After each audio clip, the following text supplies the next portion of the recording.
सिंधी अदब चैनल ते अवां सभिनी खे ॿीहर भलीकार कयां थो। इन खां अॻु अवां खे गुज़ारिश आहे त असांजे चैनल खे सब्सक्राइब कयो ऐं दोस्तनि सां शेयर कयो जीअं असांजूं वीडियोज़ अवां ताईं ऐं अव्हां जे दोस्तनि ताईं पहुचंदियूं रहनि। अॼु पाण सिंध जे अरड़े शाइर इम्दाद हुसैनी बाबति ॻाल्हि ॿोल कंदासीं। रात आहे उमास, रात आहे उमास, रूह आहे उदास। रात आहे उमास, रूह आहे उदास, आहे ॾाढी प्यास, आहे ॾाढी प्यास, हल त कंहिं मेघदर में हलूं।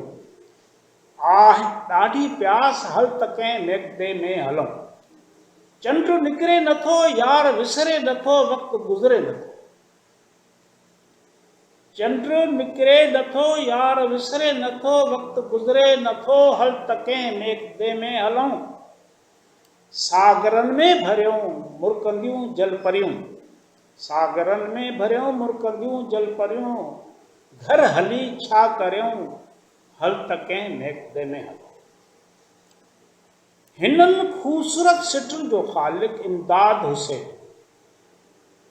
जंहिंजो असुल नालो त सैयद इमदाद अली शाह आहे, पर सिंध खेसि इमदाद हुसैनी तौरु सुञाणंदी आहे।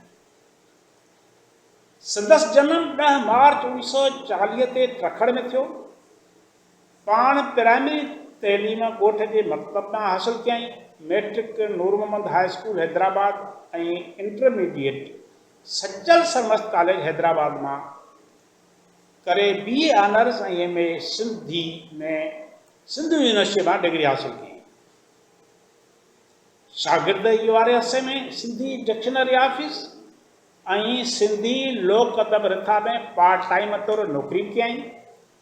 पोइ सिंधी अदबी बोर्ड में लाइब्रेरियन मुक़ररु थी। 1970 में इंस्टीट्यूट ऑफ सिंधोलॉजी में रिसर्च फेलो मुक़ररु कयो वियो। 1973 में सिंध टेक्स्ट बुक बोर्ड में सब्जेक्ट स्पेशलिस्ट मुक़ररु कयो वियो। कंहिं सिंधी ॿोलीअ लाइ सब्जेक्ट स्पेशलिस्ट मुक़ररु कयो वियो। उते नौकरीअ दौरान 1977 खां 1979 ताईं टिमाही महिराण जो एडिटर मुक़ररु थियो। 1992 में सिंधी बोर्ड जे सेक्रेटरी तौरु ख़िदमतूं सर अंजाम ॾिनई। इमदाद हुसैनीअ जे ख़ानदान में वॾा आलम अदीब ऐं शाइर थी गुज़रिया आहिनि। इमदाद जे शाइरीअ जो हिकु मुख़्तसिर मजमूओ इमदाद आहे रोल 1976 में छाया थियो। संदसि तवील नज़म शहर मार्च 2000 में छपिजी पधिरो थियो। संदसि शाइरीअ जो टियों मजमूओ हवा जे साम्हूं 2000 ईस्वीअ में छपिजी पधिरो थियो। ट्रखड़ पब्लिकेशन पारां छपायल किताब मोल माण्हू जेरी पीड़ा हिन सहर इमदाद सां गॾिजी मुर्तब कयो। इन खां अलावा मशहूर सिंधी वीर कथा दोदे चनेसर जो उर्दू में तर्जुमो संदसि कयल आहे, जेको लोक वरसे इस्लामाबाद जो छपायो आहे। मिर्ज़ा कलीद बेग जे नावल ज़ीनत जो उर्दू तर्जुमो संदसि कयल आहे, जेको एकेडमी अदबियात पाकिस्तान इस्लामाबाद छपायो। हुन बाबा फरीद ऐं माधूलाल हुसैन जी पंजाबी शाइरी खे सिंधी में तर्जुमो कयो। इमदाद हुसैनी बज़म तालबुल मौला हैदराबाद शाख ऐं सिंधी अदबी संगत हैदराबाद शाख जो सेक्रेटरी पिणु रही चुको आहे। सिंधी ॿोलीअ जे हक़नि जी बहाली वारी तहरीक, सिंधी ॿोलीअ में वोटर लिस्टुनि जे छपाइण वारी तहरीक ऐं 1 यूनिट मुख़ालिफ़ तहरीक में इमदाद हुसैनी अमली तौर ते भरपूर बहिरो वरितो।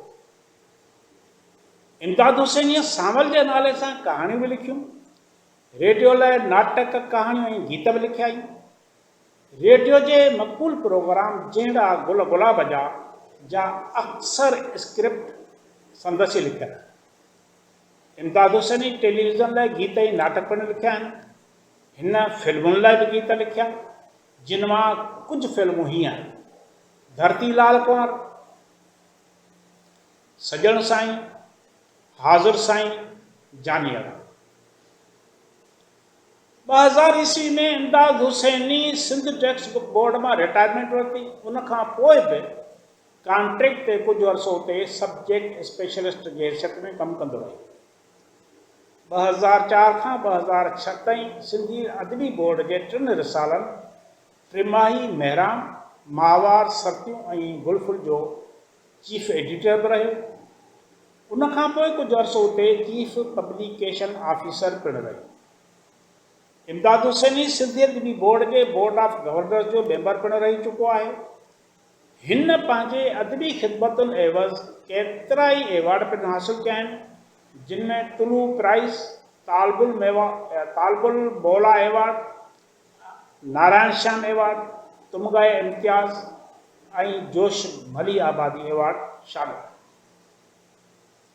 इमदाद हुसैनी बुनियादी तौर शाइर आहे, पर तख़लीक़ सां गॾु मुख़्तलिफ़ मौज़ूअनि ते बि हिन जो अहम कमु मौजूदु आहे, जहिड़ोकि ॿोली, तनक़ीद, ॿारनि जो अदब ऐं लतीफ़ियत।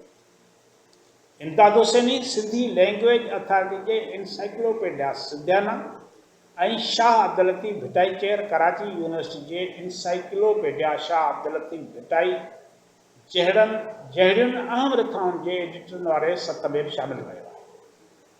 महिरबानी।